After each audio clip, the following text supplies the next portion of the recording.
छोड़ के क्यों चली गई? मुझे और भावना को तुम्हारी बहुत याद आती है माँ।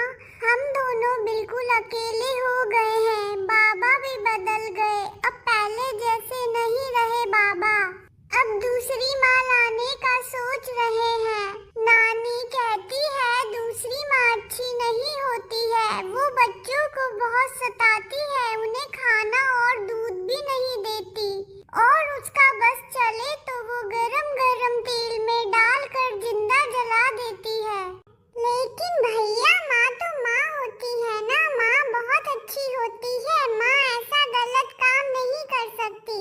पीछे खड़ा कैलाश अपने बच्चों की बातें सुनकर बहुत दुखी होता है और इस कश्मकश में फंस जाता है कि वो अपने बच्चों के लिए दूसरी माँ लाए या ना लाए।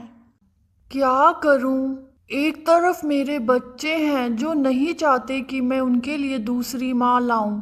ना जाने किसने इनके मन में वहम डाल दिया है कि दूसरी माँ अच्छी नहीं होती, और दूसरी तरफ ये भी नहीं देख पा रहा हूँ कि मेरे बच्चे भूखे रह रहे हैं, उनकी देखभाल करने वाला कोई नहीं है। अगर मैं बाहर का काम संभालता हूँ तो घर में बच्चों को देखभाल करने वाला कोई नहीं है। अगर मैं घर में रहकर बच्चों की देखभाल करता हूँ तो बाहर का काम संभालने वाला कोई नहीं है। हे भगवान, अब आप ही मुझे कोई रास्ता दिखाएं कि बच्चों के लिए दूसरी माँ लानी चाहिए या नहीं। अरे कैलाश, आज तुम काम पर इतना लेट क्यों आए हो? अरे सेठ जी, वो घर पर बहुत सारा काम रहता है ना, आप तो जानते ही हैं मेरी पत्नी अब नहीं रही। घर का सारा काम मुझे ही देखना पड़ता है, बच्चों की देखभाल, उनका खाना पीना सब कुछ, इसलिए बस हर रोज लेट हो जाता हूँ। समझ नहीं आ रहा सेठ जी, क्या करूँ? देखो कैलाश, मैंने तुम्हें पहले भी सलाह दी थी कि तुम दूसरी शादी कर लो, ऐसे काम नहीं चलेगा।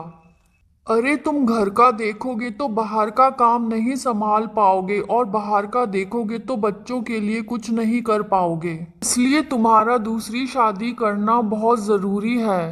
कैलाश ने सेठ जी को पूरी बात बताई कि वो अपने बच्चों की वजह से दूसरी शादी नहीं कर सकता। उसके बच्चे नहीं चाहते कि उसके पिता दूसरी शादी करें। अच्छा, तो ये बात है, तुम इस वजह से दूसरी शादी नहीं कर रहे हो। कैलाश, तुम मेरी तरफ से पूरी गारंटी ले लो, अगर तुम दूसरी शादी करोगे तो तुम्हारी पत्नी एक अच्छी और सच्ची माँ साबित होगी। वो बच्चों को बिल्कुल भी सौतेली माँ जैसी नहीं लगेगी, ठीक अपनी माँ जैसी ही लगेगी। मेरी एक चचेरी बहन है, किस्मत ने उसके साथ भी बहुत बड़ा मजाक किया है, उसे भी एक जीवन साथी की जरूरत है। वो बहुत अच्छी पत्नी और एक अच्छी माँ साबित होगी। मेरे कहने पर तुम दूसरी शादी कर लो। सेठ जी के मुंह से ये बात सुनकर कैलाश को लगा कि शायद भगवान जी ने उसे रास्ता दिखा दिया है कि वो अपने बच्चों के लिए दूसरी माँ ले आए। कैलाश सेठ जी की चचेरी बहन कविता से शादी करके उसे घर ले आता है। देखा बेटा रोहित, आज तुम्हारे पिता दूसरी शादी करके आ रहे हैं। तुम लोग अपनी दूसरी माँ से बच के रहना, मैं कह देती हूँ। कैलाश की पहली पत्नी को कुछ दिन पहले ही बुखार हुआ था और उसकी वजह से उसकी मौत हो गई थी। तभी से बच्चों की देखभाल करने वाला कोई नहीं था और कैलाश को कविता से शादी करनी पड़ी। नानी बच्चों का बिल्कुल भी ध्यान नहीं रखती थी, बस उनकी देखभाल करने का नाटक करती थी और बच्चों को उल्टी सीधी बातें सिखाती थी।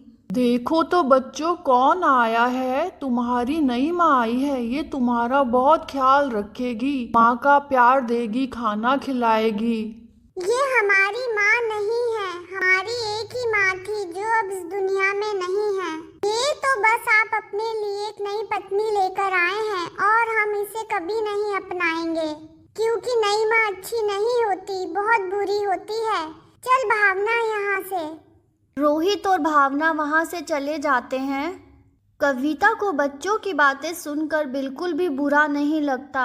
वहीं कैलाश अपनी नई पत्नी कविता के सामने शर्मिंदा हो जाता है। आप क्यों चिंता कर रहे हैं? चिंता मत कीजिए, बच्चों को मेरे साथ घुलने मिलने में समय लगेगा। देखना थोड़े दिनों में बच्चे मेरे साथ बहुत खुश रहेंगे और मुझे अपनी माँ के रूप में अपना लेंगे।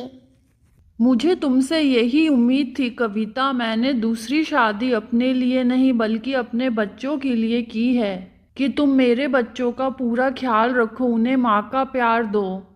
सौतेली माँ के बारे में जैसा सबको भ्रम था, कविता बिल्कुल भी वैसी नहीं थी। वो बहुत अच्छी थी और कैलाश के बच्चों को अपने बच्चे समझकर प्यार देना चाहती थी। लेकिन बच्चों को उनकी नानी ने ऐसा भड़काया था कि वो उसके पास भी नहीं आ रहे थे। चलो बच्चों, जल्दी से आ जाओ, देखो मैंने तुम लोगों के लिए क्या बनाया है। अरे वाह, कितनी अच्छी खुशबू आ रही है खाने की। बिल्कुल माँ के हाथ के खाने के जैसी खुशबू लग रही है। मुझे तो बहुत भूख लग रही है। आओ ना भावना, मैंने तुम्हारे लिए बढ़िया सी खीर पूरी बनाई है। आओ जल्दी जल्दी खा लो, ठंडी हो रही है। देखो बेटा रोहित, भावना तुम्हारे पिता की दूसरी पत्नी के पास जा रही है। ये तो है ही चालाक, अपनी चिकनी चुपड़ी बातों में भावना को फंसा लेगी। रोको भावना को, वो अभी बहुत छोटी है। आप हमारी माँ बनने की कोशिश मत कीजिए। मैंने आपसे कितनी बार कहा है, मुझसे और मेरी बहन से दूर रहिए। रोहित की बातें सुनकर कविता रोने लगती है।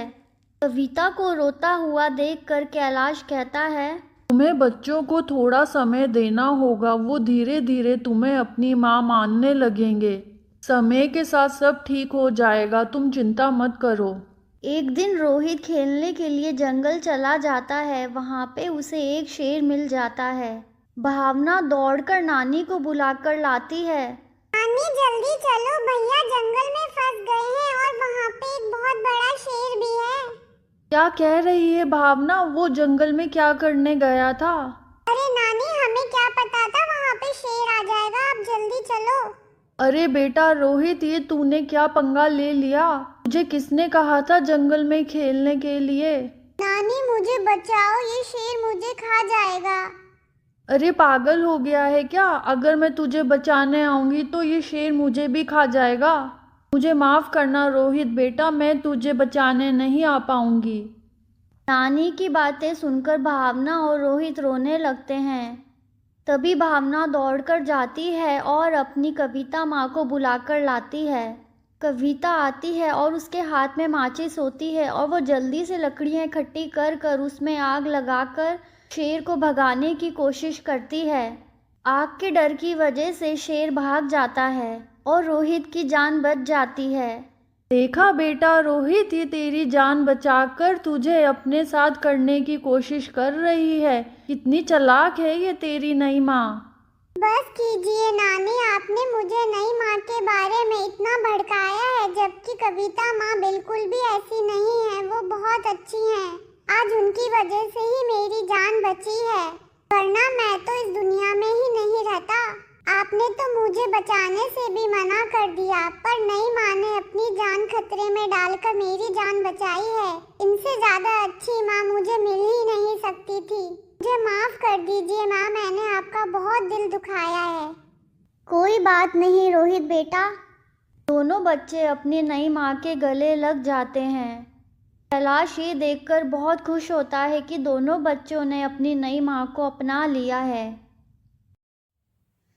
इसी तरह की रोचक और मनोरंजक कहानियाँ देखने के लिए हमारे चैनल को सब्सक्राइब कीजिए और बेल आइकन का बटन भी दबा दीजिए ताकि आने वाली हर कहानी आप तक पहुंच सके।